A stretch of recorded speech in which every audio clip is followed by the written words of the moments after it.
tous. Il est 19 heures, donc nous pourrons commencer ce deuxième webinaire organisé par l'association Agroécologie Europe et qui portera voilà, sur la compréhension du système d'indicateurs OASIS.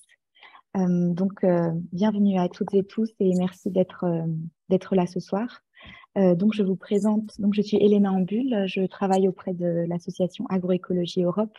Et ce soir, donc, nous avons le plaisir d'avoir Alain Peters, qui est vice-président de Agroécologie Europe et qui est co-auteur de la brochure Oasis, de toute la méthodologie. Et également Nicolas Allard, qui est agronome et qui fait partie de l'équipe de l'association Terre Vivante, dont voilà, je vous laisserai parler. Donc pour ce soir, nous allons avoir une demi-heure de présentation de Alain et Nicolas qui nous expliqueront vraiment la méthodologie et l'utilisation de toute la méthodologie Oasis. Et ensuite, nous aurons une demi-heure de questions-réponses où on vous invite à poser vos questions. Voilà. Vous pouvez déjà les écrire dans le chat quand elles vous viennent, si vous voulez. Et ensuite, pendant la demi-heure de questions-réponses, on vous invite à lever la main et vous pourrez les poser à l'oral. Donc, je laisse la main à Alain qui commence, je crois, cette présentation. Voilà, merci. Merci Elena et bonsoir à tous. Merci de nous avoir rejoints pour cet exposé et cet échange sur le système d'indicateurs OASIS, qui est un cadre de référence pour l'agroécologie. Et nous allons nous partager le travail avec Nicolas et on va parler de ce que c'est d'abord Oasis, pourquoi a-t-il été créé, comment a-t-il été développé, comment ça marche, dans quel cadre peut-il être utilisé, quelles sont les utilisations actuelles et comparaison avec un autre système d'indicateurs, TAPE, et le système d'indicateurs qui est en cours de développement à la Commission européenne. Oasis a été tout d'abord développé au Kyrgyzstan à la demande du bureau FAO pour l'Europe et l'Asie centrale. Le Kyrgyzstan a été considéré comme un pays prioritaire pour ce bureau de la FAO. Et c'est un des premiers systèmes d'indicateurs agroécologiques qui a été spécifiquement conçu pour évaluer les systèmes agroécologiques et pas seulement des systèmes durables. Ce système permet d'évaluer où se trouve une ferme dans la transition vers l'agroécologie. Et comme vous le savez, l'agroécologie se distingue de l'agriculture biologique sur ce point, parce qu'en agriculture bio, on est ou on n'est pas bio dans la mesure où on respecte le cahier des charges. Donc, en ce qui concerne la bio, c'est une question de oui ou non, tandis que en agroécologie, l'agroécologie est un processus de progrès qui peut prendre plusieurs années, d'où l'importance de pouvoir estimer où se trouve une ferme dans ce processus de transition.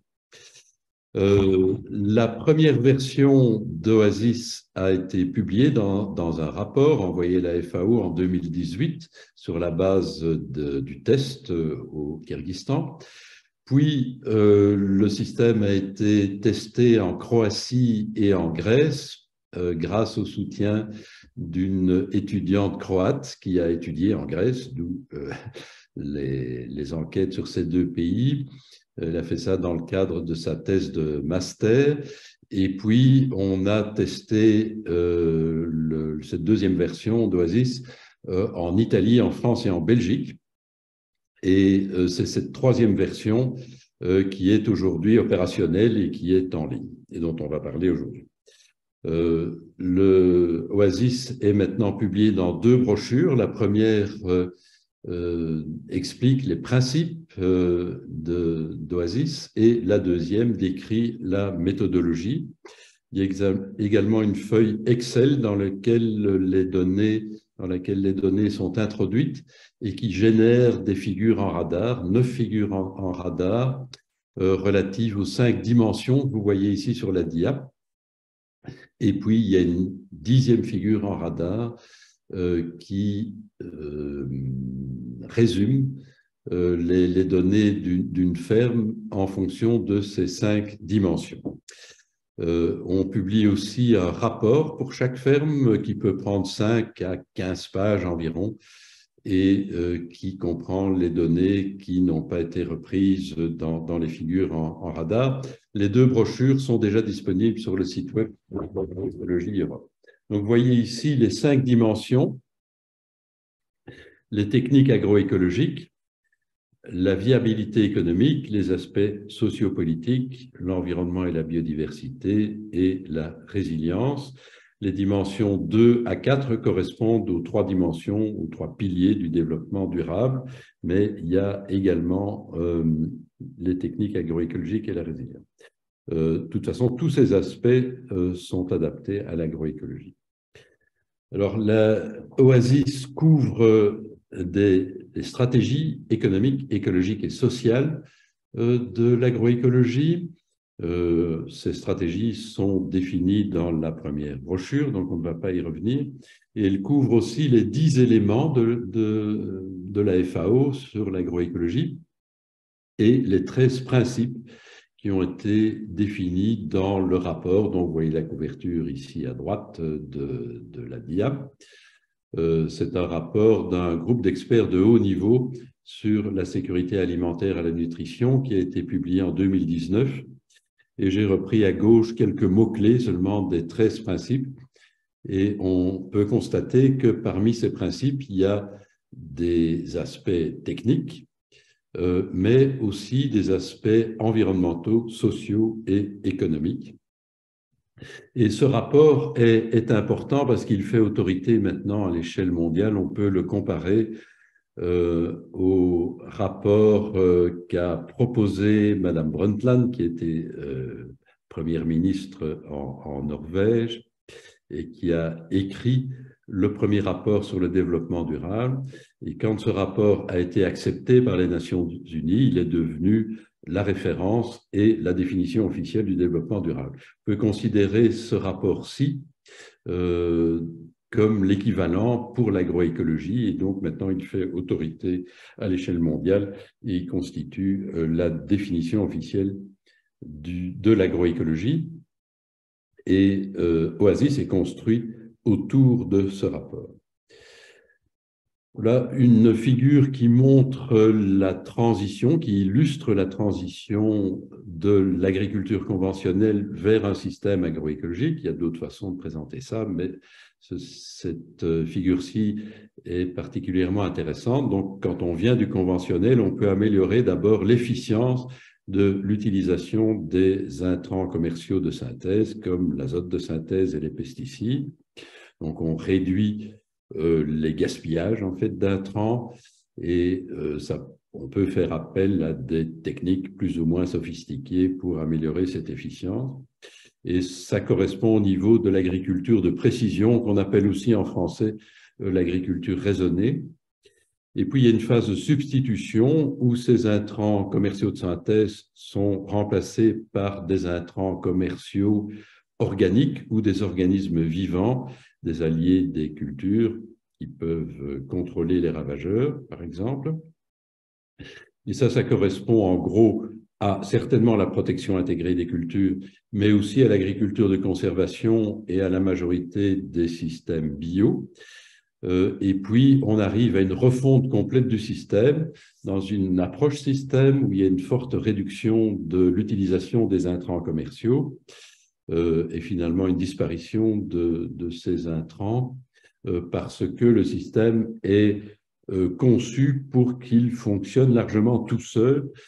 C'est la biodiversité qui devient le moteur du système et qui permet cette réduction drastique d'intrants. Bien sûr, il y a des systèmes bio qui sont tout à fait agroécologiques, mais donc, quand on arrive à ce niveau de refonte, on est vraiment dans ce qu'on appelle l'agroécologie.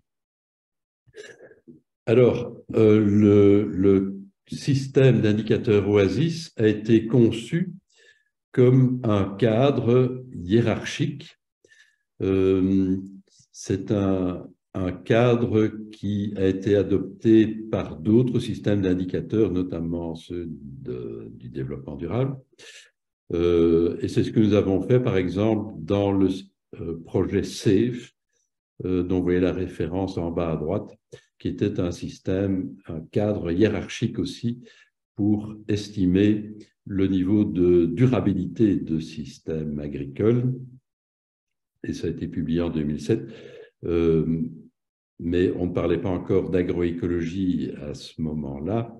Et c'est un système beaucoup plus lourd. Il fallait un effort extraordinaire pour pouvoir récolter les données, ne fût-ce que dans 3-4 fermes. Donc ici, on a quelque chose de beaucoup plus opérationnel. Mais la structure classique de ce cadre hiérarchique consiste d'abord à définir un objectif général. Ici, il est très clair, le but, c'est d'accélérer la transition vers l'agroécologie. Puis, on définit des objectifs spécifiques. Et dans le cas d'Oasis, c'est d'évaluer le niveau de transition et le progrès annuel des fermes, de cartographier les pratiques agroécologiques. Il y en a quelques autres, mais que je n'ai pas repris ici. Et puis, ces cadres hiérarchiques définissent des principes. Dans ce cas-ci, c'est très simple. On adopte les 13 principes de la publication FAO dont je viens de vous parler. Et puis, ces principes sont traduits en critères, en indicateurs, et il faut bien sûr des méthodes de quantification. Dans Oasis, on exprime les résultats en critères plutôt que des indicateurs. On parle quand même d'un système d'indicateurs, mais en réalité, on s'arrête au niveau critères. Et pour 2 ou 3 critères, il y a une liste d'indicateurs quand même qui servent à calculer ces critères dans le système Oasis. Alors, voyez ici à nouveau les 5 dimensions de l'agroécologie. Mais il y a également 15 thèmes et 56 critères. Donc, pour la première dimension, les pratiques agroécologiques, on voit qu'il y a 15 thèmes. À quoi servent ces thèmes? Ils ont été utilisés pour améliorer les équilibres entre les critères de chaque dimension. Par exemple, dans les pratiques agroécologiques, on a tendance à définir plus de critères pour les cultures que pour les animaux et les prairies, par exemple.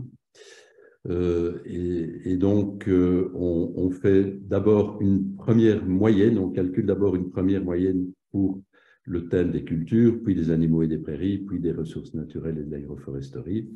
Et on calcule ensuite, sur la base de ces 3 moyennes, une moyenne pour les pratiques agroécologiques. Donc, même chose pour la viabilité économique, où il y a le thème des coûts de production, des recettes et des revenus, c'est très simple. Ensuite, les aspects sociopolitiques avec les conditions de travail des travailleurs employés dans les fermes et la création d'emplois. La coopération et les réseaux, la culture locale et la connaissance, la qualité de la vie de l'agriculteur, la viabilité de la ferme. Et puis, on a l'impact environnemental et l'impact sur la biodiversité. Et enfin, la résilience climatique et économique. Donc, 56 critères au total.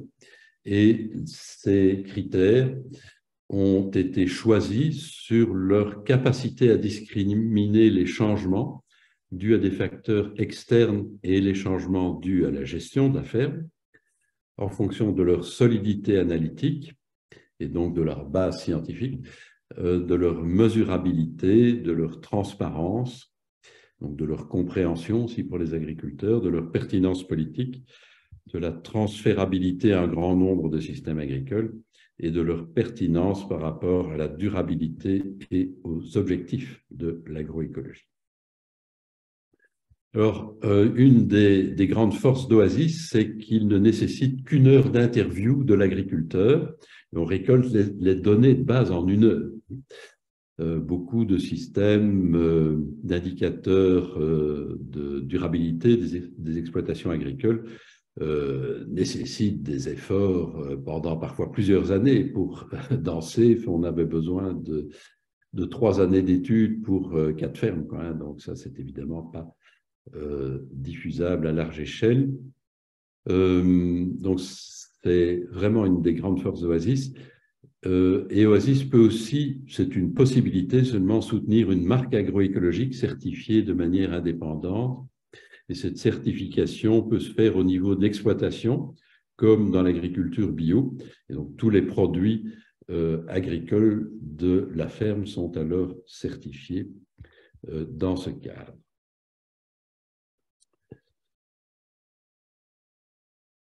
Voilà quelques images des fermes qu'on accompagne dans leur transition agroécologique dans l'association Terre Vivante. Et donc, Oasis est déjà utilisé en pratique pour accompagner ces fermes et on réalise un inventaire, on évalue la transition, la position des fermes dans la transition avec Oasis dans la pratique, ce qui permet de développer un dialogue avec les agriculteurs. On voit quelques images de machines d'agriculteurs sur cette dia. Et je donne la parole à Nicolas, qui, au sein de Terre Vivante, réalise ces interviews, donc très bonne connaissance pratique de la façon dont il réalise. Bonsoir à tous. Donc voilà, moi je vais vous parler un peu de comment finalement on travaille avec l'outil Oasis. Donc c'est un outil qu'on propose gratuitement à toutes les fermes qui veulent ou qui ne veulent pas rentrer dans le réseau Terre Vivante. Donc en deux mots, peut-être le réseau Terre Vivante, c'est un groupe aujourd'hui de 25 agriculteurs suivi par deux agronomes en plus d'Alain. Et donc, voilà, on réalise différentes choses, que ce soit des webinaires, des tours de plaine ou autres formations. On a dans le but d'arriver à 50 agriculteurs pour l'année 2023. Et pour revenir à Oasis, donc, quand on se rend en ferme, c'est un peu en fonction si l'agriculteur a envie ou non. On peut réaliser finalement un diagnostic Oasis. Ça nous permet de prendre un peu de la hauteur sur la ferme, de bien comprendre euh, tout- toutes les dimensions de la ferme et je veux dire que ce soit de la production à la vente en passant par le côté social et tout ça. Et donc, après avoir fait l'interview, on donne finalement un score sur chaque critère. Et sur chaque critère, il y a une définition. Donc, ça, c'est une définition qui a été réalisée par Agroécologie Europe. Et donc, comme on voit ici à l'écran, voilà, ça explique un peu le critère plus en détail. Après la définition, généralement, il y a les bons exemples. J'ai pas, voilà. Donc, il y a les bons exemples. Donc, c'est un peu tout ce qui est repris finalement. Allez, quand, enfin, voilà, c'est le bon terme, mais comment dire ça? Voilà, si la ferme applique par exemple deux, trois bons exemples, ben voilà, elle aura un score un peu plus élevé là-dedans. Et alors voilà, D'expliquer ces exemples, hein, ouais, de quoi on parle finalement, de rendre ça un peu plus concret. c'est ça. Et alors dans la partie questions, ben, c'est toutes les questions de l'interview qu'on va voir par après. Et donc en fonction des critères, ben, il y a plus ou moins de questions. Ouais, ouais. Et ensuite, on donne un score entre 1 et 5 pour chaque critère. Chaque critère est évalué. Donc, le niveau 1, c'est le niveau le plus bas, le niveau 5, le niveau le plus haut. Donc, le niveau 1, finalement, c'est l'agriculture, enfin, c'est le niveau, on va dire, de l'agriculture conventionnelle. Et alors, une fois qu'on est entre le niveau 2 et 4, finalement, on est dans une transition. Le 2, on pourrait appeler ça peut-être agriculture conventionnelle raisonnée. Une fois qu'on arrive au 3, on commence à parler un peu d'agriculture de conservation, 3 et 4. Et donc, on voit la transition pour arriver au 5, qui est finalement l'agroécologie, ou, enfin, et ça dépend un peu des critères. Le but, c'est pas d'arriver à 5 dans chaque critère, parce que c'est pas forcément plus rentable, c'est pas forcément. Enfin, il y a toujours les contraintes de chaque ferme. Et donc ça, voilà, on a bien ça en tête. Donc on pousse pas les gens évidemment à aller à 5 partout. Le but, c'est par exemple, voilà, une ferme qui a un niveau 3 qui va encore élever, ben voilà, on va essayer de l'encadrer pour aller encore un niveau plus haut. Et parfois, il y a un niveau 1, que ce soit par exemple, voilà, allez, un simple critère comme, voilà, l'agroforesterie, et c'est pas du tout l'envie de l'agriculteur de faire ça. On va pas le pousser inutilement non plus à faire des choses qu'il n'a pas envie. Voilà, ici, ça, c'est un autre critère. Donc ça, c'est sur les chaînes de commercialisation, donc c'est sur la viabilité économique de la ferme. Ici, l'échelle, par exemple, ben, c'est sur la distance que le produit final parcourt. Donc ça va de 1000 km à moins de 100 km. Donc celui qui fait beaucoup de ventes directes, ben, il aura un score plus élevé.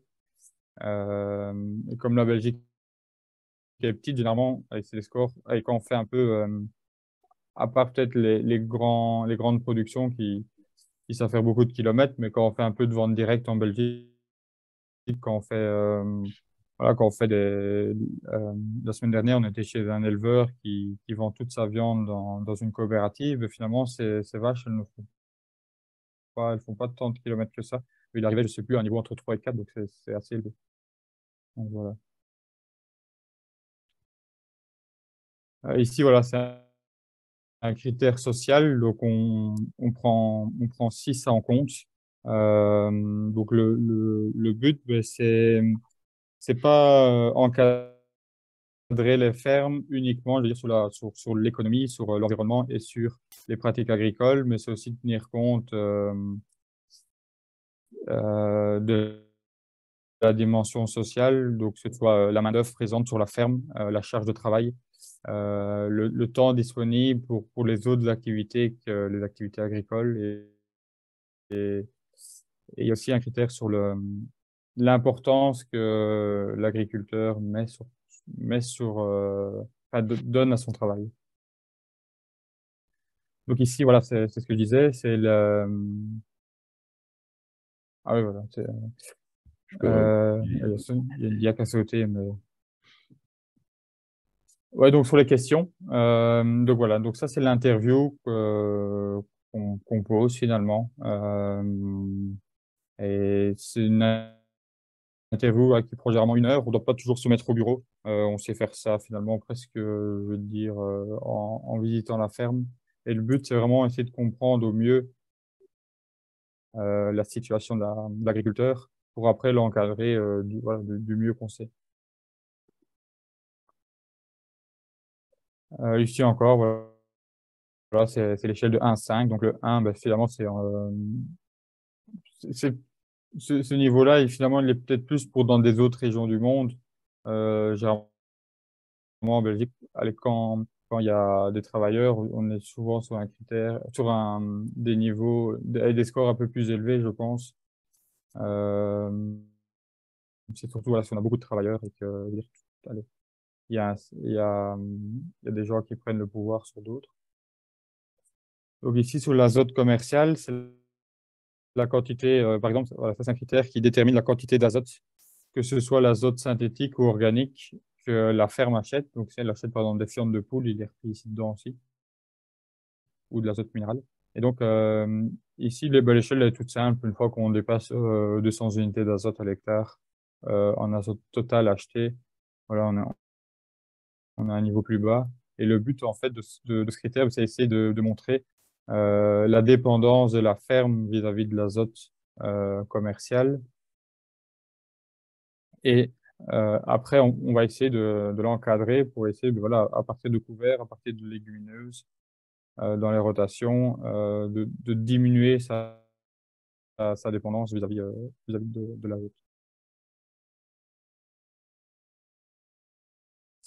Donc voici le protocole d'entretien. Voilà, ici, il y a 3-4 questions d'exemple. La première, par exemple, c'est sur les résidus.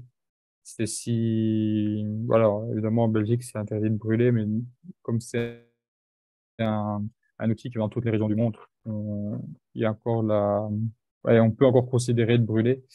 Mais sinon, voilà, c'est sur la première question, c'est sur les cultures de couverture. Donc, s'il y a des couverts, si les résidus de culture sont restés au champ. Et donc, il faut évidemment pas poser toutes les questions, on pose pas toutes les questions parce que quand on discute avec l'agriculteur, ben, il y a des réponses qui, qui sont très faciles, enfin, qui sont logiques, quoi. Et donc, grâce à toutes ces questions, après, donc, on arrive à donner un score dans, pour les critères.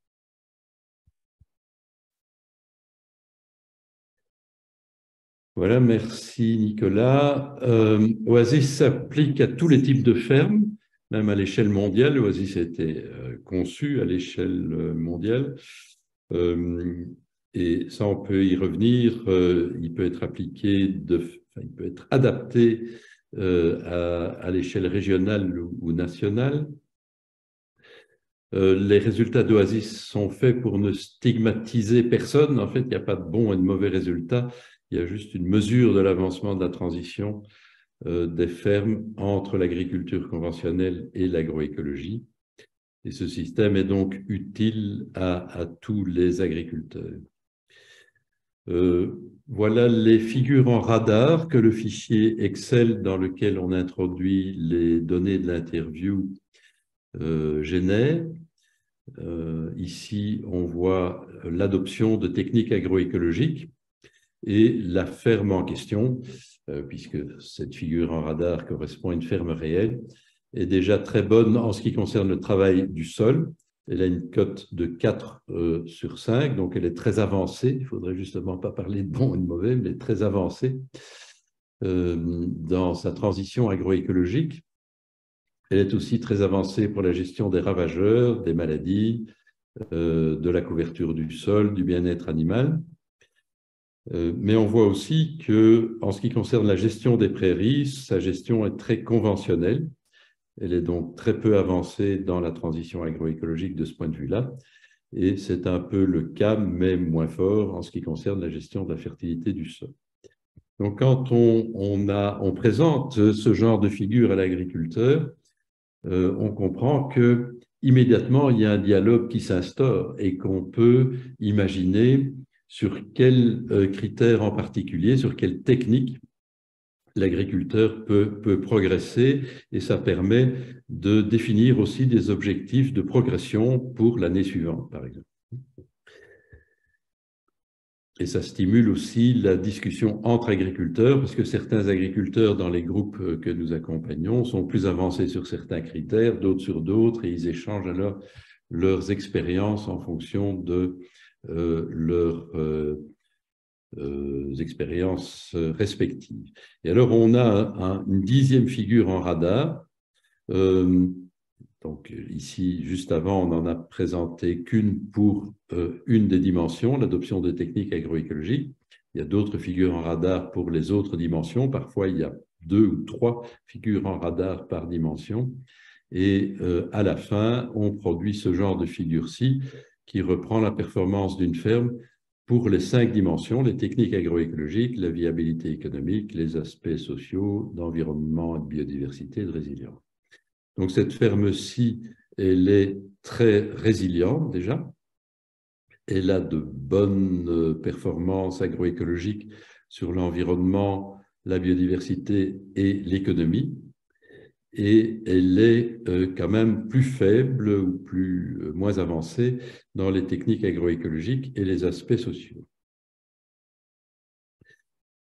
Alors, ensuite, quand on a ces figures en radar, on rédige un rapport qui donne des informations plus qualitatives et complémentaires à ces figures en radar. Il y a des petits textes, on reprend évidemment, on insère les figures en radar dans ce rapport. et ça c'est utile à l'agriculteur, mais c'est aussi utile à des partenaires de l'agriculteur éventuellement. Alors quand on a présenté le rapport, quand on a les figures en radar, on revient chez l'agriculteur, en tout cas quand on a comme nous un projet de co-développement des systèmes agroécologiques, on revient vers l'agriculteur quelques jours après et on lui présente les résultats. Et alors, il peut exprimer son avis là-dessus.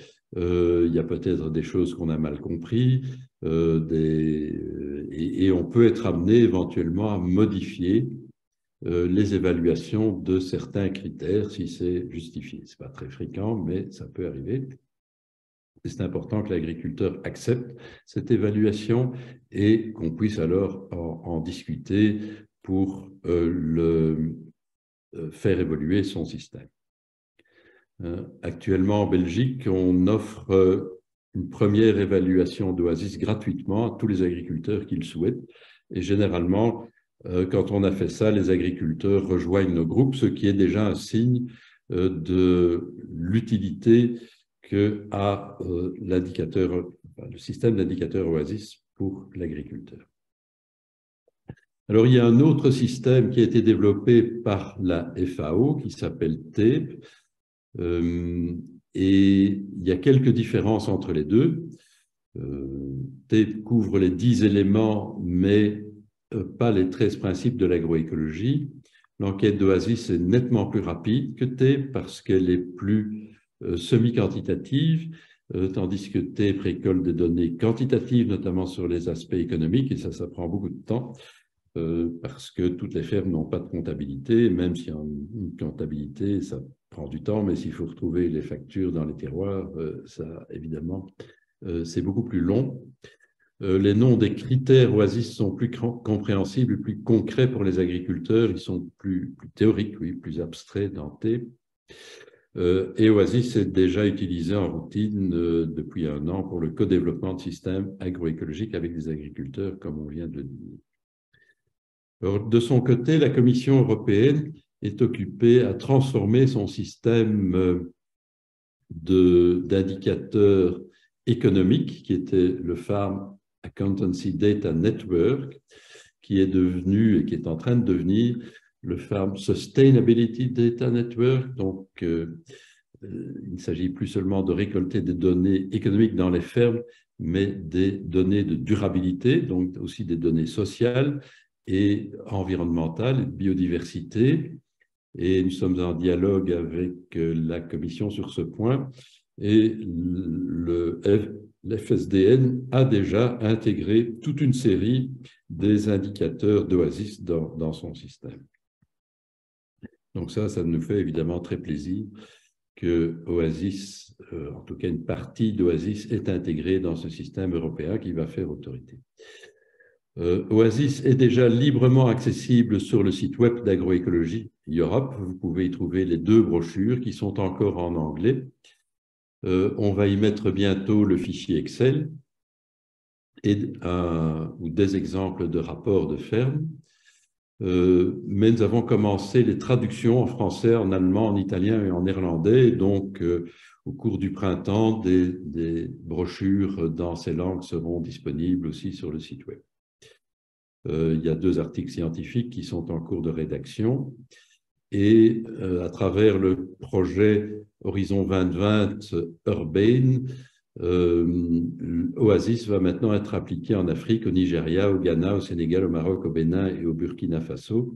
Donc petit à petit, on va tester Oasis dans un large cadre géographique et le but c'est de l'utiliser dans toutes les parties du monde. Voilà. Eh bien, je vous remercie de votre attention. J'ai vu qu'il y avait déjà pas mal de questions dans le chat, donc ceux qui ont écrit ces questions peuvent maintenant les poser oralement, ça sera plus dynamique, plutôt que ce soit moi qui les lise.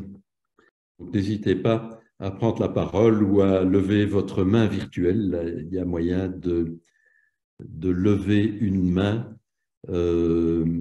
dans la barre de votre Zoom.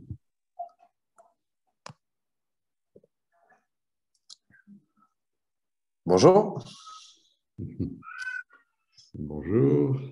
Alors, je ne sais pas tellement comment lever la main parce que je suis sur un téléphone actuellement. Ah oui, d'accord, mais ça marche comme ça aussi. Je vous prie de m'excuser. Donc, j'ai mis la cam et la visio. Euh, comment vous dire? J'ai pas tellement compris votre système d'Oasis là parce que Ça, c'est dommage. non, mais ce que vous avez expliqué, je l'ai compris. Mais le fond du système est où doivent en arriver les agriculteurs à leur sol et à leur niveau de sol et aux gains économiques qu'ils vont avoir derrière. J'ai pas vu où ça allait en venir. Évidemment, on est tous dans le même système, on est tous dans le même raisonnement à vouloir faire prospérer nos sols, faire prospérer le climat. Euh, Oui, mais oui, je comprends la question. Dans Oasis, on ne peut évidemment pas faire de mesures dans les champs, hein. Donc, généralement, on fait une visite de ferme, des bâtiments, on peut se promener un peu dans les parcelles. Ça, c'est en complément de l'interview où on fait l'interview tout en se promenant dans la ferme, mais on ne peut pas faire dessus, sinon ça prendrait beaucoup de temps. Donc, on évalue indirectement l'impact des pratiques sur le sol par l'intensité du travail du sol, par la couverture du sol, par la présence ou non de prairies temporaires, de bétail, etc. Et donc, de cette façon-là, on peut estimer la qualité d'un sol au départ et surtout, en améliorant ses pratiques, l'agriculteur peut améliorer son sol. Encore une fois, d'accord. c'est un système semi-quantitatif, ce n'est pas un système qualitatif qui demande beaucoup d'efforts pour récolter les données. Et donc là, on est dans le système où il faut une thèse de doctorat pour quantifier les données de 3-4 fermes. Ça n'est pas possible. Donc ici, on évalue un certain nombre de paramètres de manière indirecte. Même chose pour l'économie. Il y a une série de questions sur l'économie qui permettent de voir où en est la ferme par rapport à la rentabilité moyenne des fermes de sa région et de son système, parce que ça n'a pas de sens de comparer la rentabilité d'une ferme de maraîchage qui travaille sur 2 hectares avec une ferme céréalière de 300 hectares. Donc, on Oui. compare ce qui est comparable du point de vue des systèmes et aussi de la région. La rentabilité des fermes en France et en Roumanie n'est pas la même, par exemple. Donc, c'est important aussi de replacer la ferme dans son contexte régional. Exact. Et alors, quel gain en aura l'agriculteur d'avoir cette démarche-là aujourd'hui par rapport à Oasis? Alors, Oasis ne fait que évaluer où en est une ferme dans sa transition, mais un des buts de l'agroécologie, c'est d'améliorer la rentabilité des fermes.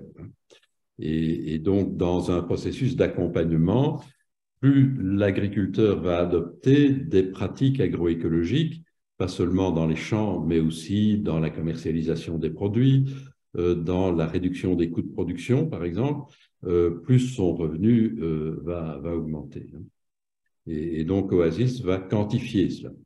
Dans le cadre de l'association Terre Vivante, on compte aussi compléter Oasis par un calcul de la marge brute des fermes. Donc, ça ne sera pas un indicateur intégré dans Oasis, mais c'est un service qu'on va rendre aux agriculteurs. Et très peu d'agriculteurs ont en réalité une idée de la marge brute par culture. On vise généralement un rendement maximum alors qu'on devrait viser un revenu maximum. Et le calcul de la marge brute à mieux Alors, comprendre. alors là, je suis entièrement d'accord avec vous. Et je pense qu'en France aujourd'hui, pour voir ce qui se pratique ici et mes voisins, oui, vous avez entièrement raison. Le rendement aujourd'hui ne veut strictement plus rien dire. Ce qui compte, c'est ce qui reste à l'hectare. Voilà. On est entièrement d'accord. Autre question. Aujourd'hui, on est en visio sur Agroécologie Europe. Quel impact Oasis a vis-à-vis de l'Europe, vis-à-vis de la nouvelle PAC et vis-à-vis des, entre guillemets, hein, des contraintes qu'on a et qu'on aura? Est-ce qu'il est inscrit dedans ou Non, Oasis n'a pas pour but de modifier la PAC. On a par ailleurs dans Agroécologie Europe des activités de plaidoyer pour que la PAC devienne plus agroécologique. Mais ça, ce sont d'autres activités. Par contre, il y a déjà un impact sur les politiques européennes puisque, comme je l'ai dit, pas mal d'idées développées dans Oasis, des indicateurs d'Oasis, sont déjà repris dans les propositions de modification du système d'indicateurs de la Commission européenne. Alors, je vois que Hall a levé la main, donc vas-y, pose ta question, Hall. Oui, bonsoir. Merci Alain pour cette initiative de discuter ça avec des intéressés. Je mets ma casquette de terre et humanisme qui viennent d'acheter une ferme de 4 hectares. Est-ce qu'on peut être candidat pour une interview Oasis et de quelle façon? Et est-ce que, par exemple, vu les distances, on peut le faire en visioconférence? Oui, ça peut se faire. On l'a déjà fait, notamment pendant la crise du Covid. C'est évidemment toujours moins bien. Et d'ailleurs, un webinaire, c'est aussi moins bien qu'un atelier de travail ou une conférence où on est tous ensemble. Mais c'est réalisable. Et nous avons l'objectif à Agroécologie Europe, hein, comme tu le sais, de former par groupe linguistique, par exemple en français, pour la Belgique, la France et la Suisse, un formateur qui connaît bien Oasis et qui pourrait former des gens dans sa propre langue. Ça va prendre évidemment un peu de temps. Alors pour les gens qui, pour le moment, ont envie d'appliquer Oasis assez rapidement, on peut nous contacter et on formera des gens de façon un peu différente, c'est-à-dire que la personne qui a envie de se former à Oasis pourrait déjà tester le système après avoir une explication un peu plus approfondie que celle qu'on peut avoir aujourd'hui, tester le système sur 2-3 fermes et puis nous revenir pour exprimer les difficultés qu'il a rencontrées. Donc, on peut interagir pour l'aider à mieux comprendre et mieux mettre en œuvre Oasis. Et puis, il pourrait retourner dans des fermes pour se former encore avec quelques autres fermes. Et on estime qu'en 2-3 jours et une dizaine de fermes, on connaît suffisamment bien le système. Donc, pour le moment, c'est ce genre d'accompagnement qu'on peut offrir. Il y avait d'autres questions dans le chat. Donc oui, il y avait du coup une autre question de Paula Dragomir qui posait la question: est-ce que le système Oasis est la version améliorée de l'analyse de durabilité Messmith? Donc, je ne sais pas si non, je ne dirais pas que c'est une version améliorée de Messmith, hein, c'est ça. Hein. Non, mais Messmith a été une des sources d'inspiration, comme d'autres systèmes de durabilité. Et cette liste de systèmes qui nous ont inspirés est d'ailleurs reprise dans la première brochure disponible sur le web. Et il y avait ensuite une question de Célan Huxel qui posait la question: est-ce que ce système Oasis existe en dehors de l'Europe, en Amérique par exemple? On n'a pas encore testé en Amérique, mais on va bientôt le tester en Afrique et ça, c'est un processus en cours. Super, merci. Ensuite, nous avons Abdelkader qui aimerait poser des questions, donc allez-y, prenez la parole.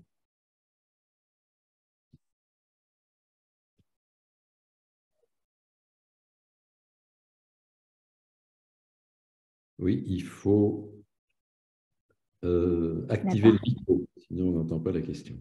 Ah oui, effectivement. C'est sur le symbole de micro.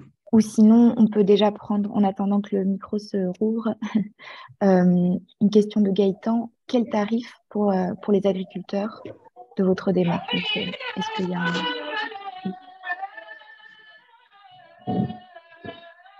On entend des musiques là, mais bon, on va d'abord répondre à cette question-là. En fait, dans l'association Terre Vivante, mais ça c'est indépendant d'Oasis évidemment, on offre un service gratuit. Les agriculteurs payent seulement une cotisation de 300 €, mais ces 300 € leur reviennent, donc on offre un service gratuit et, en Belgique, mais uniquement en Belgique, l'utilisation d'Oasis est gratuite.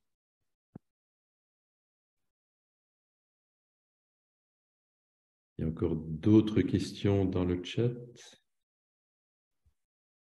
Il y avait ensuite des questions de Gaëtan concernant le couvert végétal. Enfin, je ne sais pas si Gaëtan, vous aimeriez la poser de vive voix concernant le couvert végétal. Oui, avec plaisir. Ça fait beaucoup de questions. Je vous prie de m'excuser, hein. Il n'y a rien à mal dans mes questions. C'est juste que je m'interroge beaucoup aujourd'hui sur toutes les méthodes qui se passent et ce qui se pratique. Pour schématiser rapidement, je suis exploitant agricole en France, en Haute-Marne, depuis une dizaine d'années, en semi-direct, mais j'aime pas dire en semi-direct, on va dire en agriculture de conservation sous couvert vivant de légumineuses permanentes. Et j'aimerais comprendre la différence que vous faites entre ce que je me considère en agriculture de conservation, entre l'agriculture de conservation et l'agriculture agroécologique en vérité. Parce que si j'ai bien compris, vous parlez beaucoup de désherbage mécanique, mais malheureusement, quand on est dans une démarche en agriculture en semi-direct sous couvert vivant de légumineuses, le désherbage mécanique est impossible en vérité. Oui, c'est-à-dire il y a deux choses, hein, il y a deux indicateurs différents. Il y a un objectif de réduction des pesticides, et notamment des herbicides dans Oasis, hein, et en agroécologie. Les produits de santé des végétaux, oui. Oui, enfin là, on peut discuter sur le vocabulaire, mais parce que quand on met un herbicide sur une culture, bon, ça permet d'éliminer les adventices, mais ça stresse quand même toujours la culture aussi, même si le rendement, enfin, on est d'accord. Mais il y a un objectif de réduction des pesticides, notamment pour réduire les coûts et pour diminuer l'impact environnemental. Mais il y a aussi un autre indicateur qui consiste à réduire le travail du sol, et notamment le désherbage, et notamment le désherbage mécanique aussi. Donc, il y a des indicateurs qui se complètent. Et par exemple, l'agriculture biologique va avoir une évaluation supérieure pour l'indicateur de réduction des pesticides, puisqu'on n'en utilise pas en bio. Mais l'agriculture de conservation aura une cote supérieure pour la réduction du travail du sol. Et donc, finalement, tout ça est pris en compte et chaque système a ses forces et ses faiblesses. On est entièrement d'accord. Je vous remercie. Et ça rejoint ce que je disais tout à l'heure, hein, Oasis ne stigmatise personne. Et par exemple, on ne défavorise pas l'agriculture bio ou l'agriculture de conservation pour telle ou telle raison. Et c'est simplement une évaluation objective. Et encore une fois, il n'y a pas de bonne ou de mauvaise cote, il y a simplement un niveau de transition et des caractéristiques différentes de chaque système. Ça, c'est important. Et notamment dans Terre Vivante, on travaille avec toutes sortes d'agriculteurs, qu'ils soient conventionnels, bio, en ABC, en agriculture de conservation et autres. Et on travaille tous ensemble dans le respect mutuel. Et pour moi, ça, c'est essentiel. Et je suis entièrement d'accord avec vous, carrément, parce que chaque agriculteur a des principes différents et des ambitions différentes, et on ne peut pas juger telle ou telle méthode. Merci à vous, d'ailleurs, pour cette précision. Après, quand vous mettez en avant l'agriculture agroécologique, on va dire au summum de votre niveau, j'ai juste du mal à comprendre de quoi parlez-vous exactement. Oui, je ne suis pas sûr de comprendre la question parce que le niveau maximum, c'est le niveau d'un système agroécologique totalement développé. D'accord, merci. D'accord, donc on avait ensuite une question de Alban Bouvy qui nous posait la question, est-ce qu'un agriculteur peut s'auto-évaluer avec le système d'indicateurs OASIS?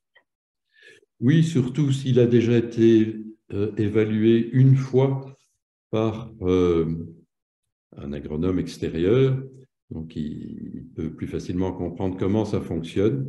Mais effectivement, un agriculteur peut s'auto-évaluer. On peut aussi s'auto-évaluer en groupe. Donc ça peut être dans un groupe. S'il y a 10 agriculteurs dans le groupe, c'est les 9 agriculteurs qui évaluent le 10e. Et bien sûr, il y a une interaction après avec l'agriculteur évalué. Donc, toutes ces choses sont possibles. Oui.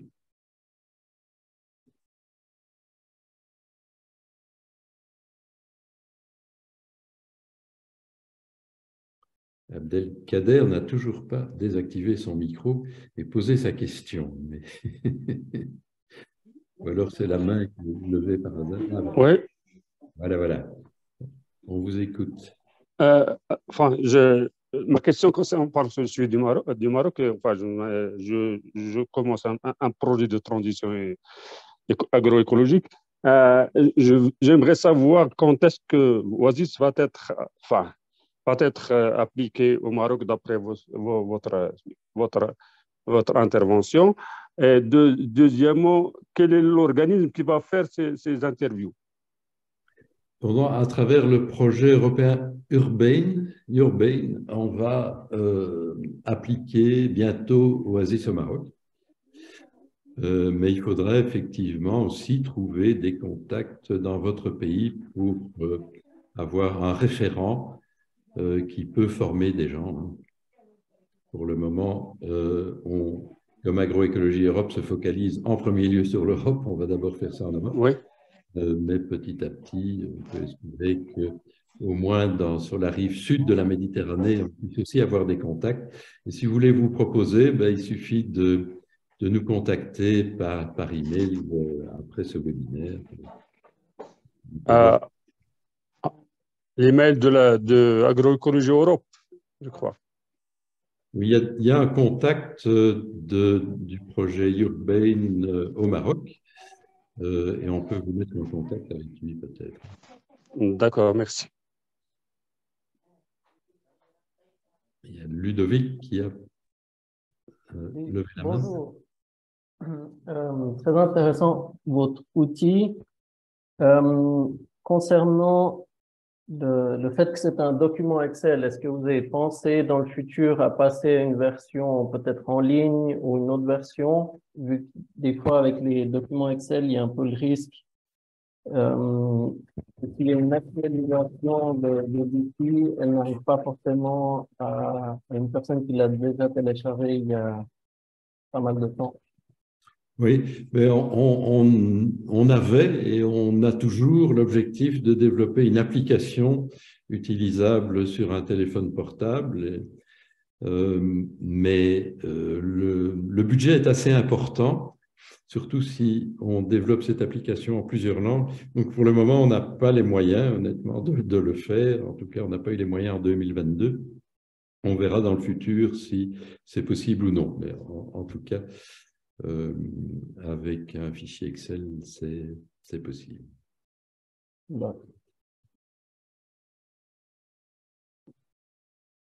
Mais c'est une très bonne idée, évidemment. Un agriculteur pourrait s'auto-évaluer dans son tracteur quand il donne les commandes à son GPS et il peut encoder les données de sa ferme. Enfin, je plaisante un peu, mais ça pourrait être fait de cette façon-là. Tu vois d'autres questions, Elena, dans le chat? Non, je crois que la majorité a été traitée. Après, s'il y a de nouvelles questions qui arrivent, ou alors est-ce que vous voulez arriver... alors je vois une question de Alban de nouveau. Les données seraient stockées ou utilisables par qui si l'application smartphone Oasis voyait le jour? Oui, on a en tout cas l'objectif de créer une base de données avec toutes les évaluations d'Oasis. C'est ce qu'on a commencé à faire au sein de Terre Vivante. mais aussi avec d'autres données qui seraient récoltées dans d'autres pays. Et on garantira l'anonymat. Mais si on récolte un grand nombre de données dans différents pays, après, on peut faire des analyses statistiques, étudier des corrélations entre facteurs, entre le type de ferme, par exemple, ou les types de fermes et le niveau de progression vers l'agroécologie. On pourrait peut-être montrer que des fermes de polyculture élevage évoluent plus rapidement vers l'agroécologie que des fermes spécialisées en grande culture, ou que c'est. Et puis étudier des corrélations entre les indicateurs eux-mêmes. Donc, ça serait fort utile et on a effectivement l'objectif de créer cette base de données.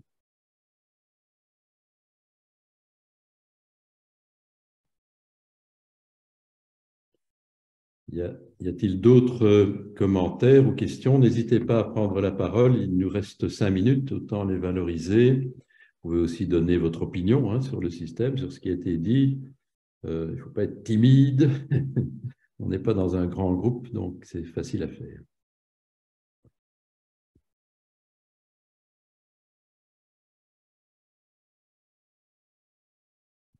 Sinon, s'il n'y a plus de questions, je propose de clôturer le webinaire ici, à moins que Nicolas veuille encore dire quelque chose. Non, non, c'était très bien. Bonne soirée à tous. Voilà, un grand merci. Merci beaucoup d'avoir participé à ce webinaire tard en soirée. En tout cas, n'hésitez pas à suivre le travail de Agroécologie Europe, à devenir membre et à suivre les prochains webinaires. Merci beaucoup, très bonne soirée. Au revoir. Bien, bonne soirée.